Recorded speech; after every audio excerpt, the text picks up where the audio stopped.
Hello guys, आज हम database management system पढ़ेंगे जो कि कंप्यूटर साइंस का एक सब्जेक्ट है। एसक्यूएल में हमारा टॉपिक है कोरिलेटेड और अनकोरिलेटेड सब क्वेरीज।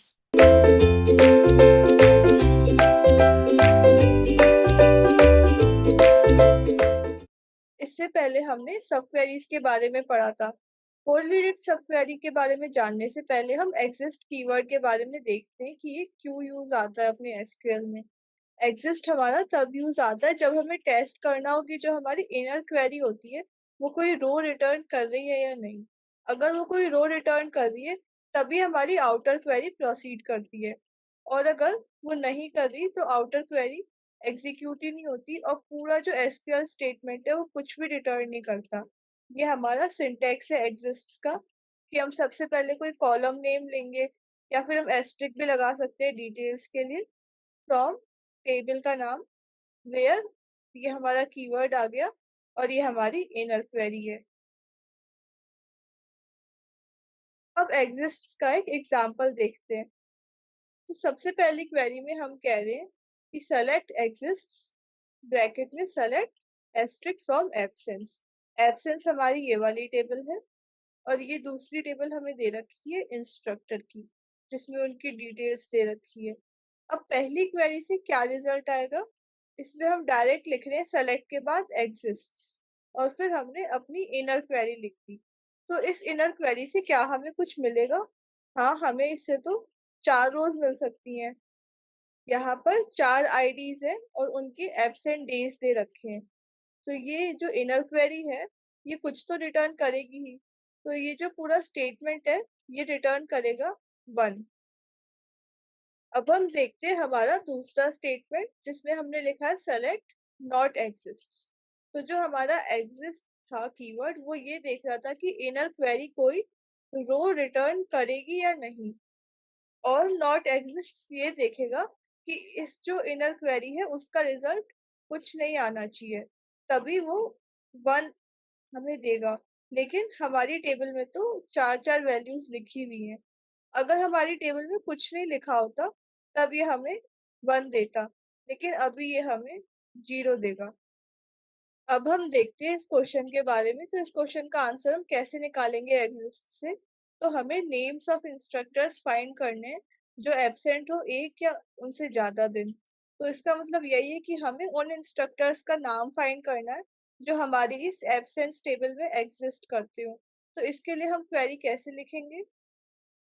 तो इसके लिए हमने क्या किया, हमने सबसे पहले सेलेक्ट कर लिया नेम फ्रॉम इंस्ट्रक्टर।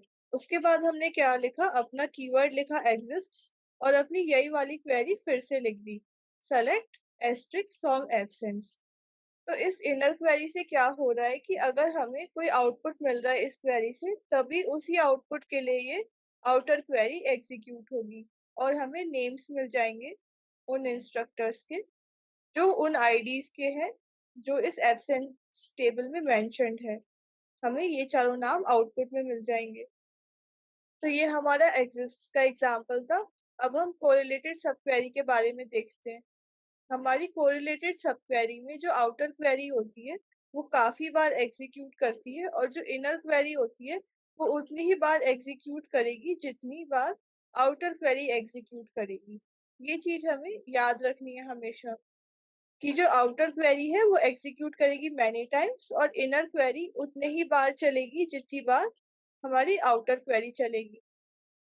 हमारी जो कोरिलेटेड सब क्वेरी होती है वो ऐसी सब क्वेरी होती है जो यूज करती है वैल्यूज फ्रॉम आउटर क्वेरी, और ये जो सब क्वेरी होती है ये एक ही बार इवेल्युएट होती है once for each row processed by the outer query. ये पॉइंट भी हम देखेंगे अपने एग्जाम्पल के थ्रू। जैसे कि हमारी ये सब क्वेरी है, ये एक कोरिलेटेड सब क्वेरी है। इसमें क्या हो रहा है कि ये जो इनर सब क्वेरी है ये डिपेंडेंट होती है आउटर सब क्वेरी पे। ये इनर सब क्वेरी आउटर सब क्वेरी के बिना नहीं चल सकती। जैसे कि अगर हम कहें ये हमारी इनर सब क्वेरी है, सेलेक्ट आई फ्रॉम, ये कोई टेबल का नाम है, आई किसी कॉलम का नाम है, where I is equals to J, जबकि जो जे है वो हमारी आउटर क्वेरी में मेंशन्ड है। तो इसके हम और भी एग्जांपल देखेंगे कि इनर क्वेरी आउटर क्वेरी के बिना नहीं चल सकती।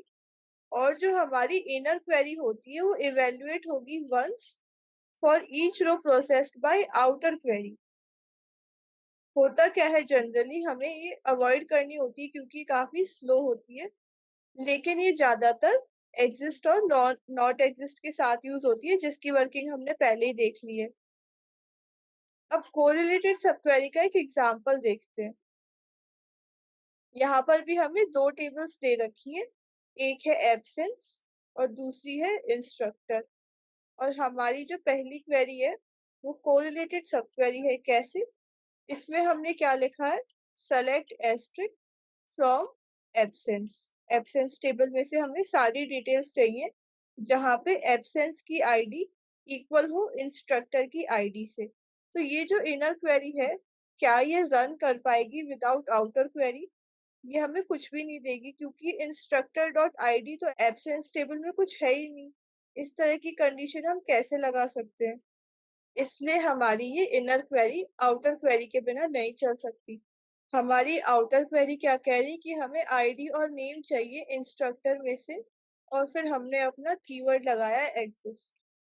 तो ये हमारी पहली क्वेरी हमें वो आईडीज देगी जो इस एब्सेंस टेबल में प्रेजेंट है, जैसे कि ये चारों और उनके नेम्स। जबकि जो दूसरी क्वेरी है वो हमें वो आईडीज देगी जो इस टेबल में प्रेजेंट नहीं है, क्योंकि हमने नॉट एग्जिस्ट लिखा है। वो होंगी हमारी आईडीज 105 और 106 विद नेम। अब हम कोरिलेटेड सब क्वेरी का एक क्वेश्चन देखते हैं जो हमारे गेट एग्जाम में भी आ चुका है। तो ये हमारा क्वेश्चन था जो गेट 2010 में आया था। इसमें हमसे पूछा गया था कि a relational schema for a train reservation database is given below.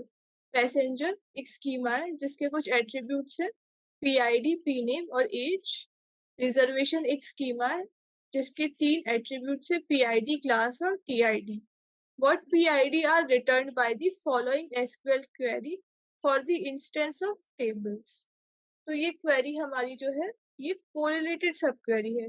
क्यों? क्योंकि इसमें एक तो एग्जिस्ट यूज हो रहा है, ऊपर से ये जो हमारी इनर क्वेरी है वो आउटर क्वेरी के बिना नहीं वर्क करेगी। तो देखते हैं इस क्वेश्चन का आंसर क्या होगा। सबसे पहले हमारी जो आउटर सब क्वेरी है, select PID from reservation where class AC. ये कौन कौन सी पीआईडीज हमें सेलेक्ट करके देगी? ये हमें सेलेक्ट करके देगी जिनकी क्लास एसी होगी। और एसी किस किस की क्लास है? 0, 1, 5 और 3। तो ये हमें 0, 1, 5 और 3 देगी वैल्यूज। अब जो इनर सब क्वेरी है वो इन्हीं वैल्यूज के लिए प्रोसेस की जाएगी। जैसे कि हमारे इस पॉइंट में भी लिखा था कि जो सब क्वेरी होगी हमारी इनर वाली, ये इनर के लिए लिखा है is evaluated once for each row processed by the outer query। अब ये जो हमारी इनर सब क्वेरी है ये कंडीशंस देखेगी, जैसे कि एज ग्रेटर देन 65। तो 65 0, 1, 5, 3 के लिए देखना है उसे। तो सबसे पहले 0 पीआईडी के लिए देखेगी, क्या ग्रेटर देन 65 है? नहीं, तो वो हमें 0 पीआईडी नहीं देगी। अब 1 पीआईडी के लिए देखेगी, क्या ग्रेटर देन 65 है एज? हाँ है, तो हमें 1 पीआईडी तो मिलेगी ही आउटपुट में। अब 5 पीआईडी के लिए इनर सब क्वेरी चलेगी, तो 5 पीआईडी तो है ही नहीं इसमें। अब 3 पीआईडी के लिए इनर सब क्वेरी चलेगी, तो 3 पीआईडी है क्या? हाँ है, और एज भी ग्रेटर देन है 65। तो हमें आउटपुट में मिल जाएगा 1 और 3। तो ये हमारा क्वेश्चन था कोरिलेटेड सब क्वेरी का। अब देखते हैं अनकोरिलेटेड सब क्वेरी क्या होती है। अनकोरिलेटेड सब क्वेरी में क्या होता है, जो इनर क्वेरी होती है वो आउटर क्वेरी पे बिल्कुल डिपेंड नहीं करती। An uncorrelated sub query contains no reference to values from outer query. कोई भी रेफरेंस नहीं होता और ये एग्जीक्यूट कराई जा सकती है एज अ सेपरेट स्टेटमेंट। जैसा कि हम ये देख रहे हैं एग्जाम्पल अपना, इसका हम एक और एग्जाम्पल देखते हैं। हमने इसमें इन कीवर्ड यूज किया है, तो सबसे पहले इसका मतलब देख लेते हैं ये क्या होता है। हम अपनी इन और नॉट इन सब क्वेरीज के बारे में देख रहे हैं।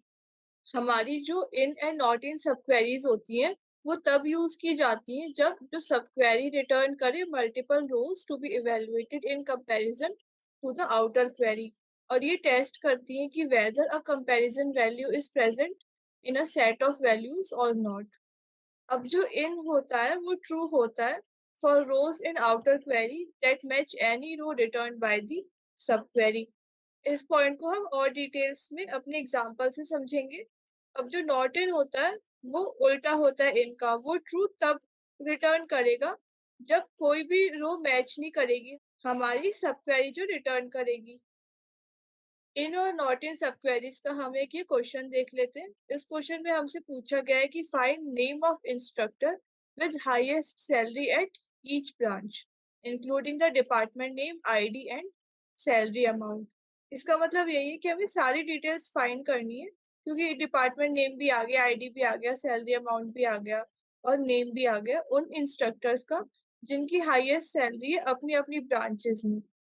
तो पहले खुद ही देखते कि हमें क्या क्या रोज मिलनी चाहिए।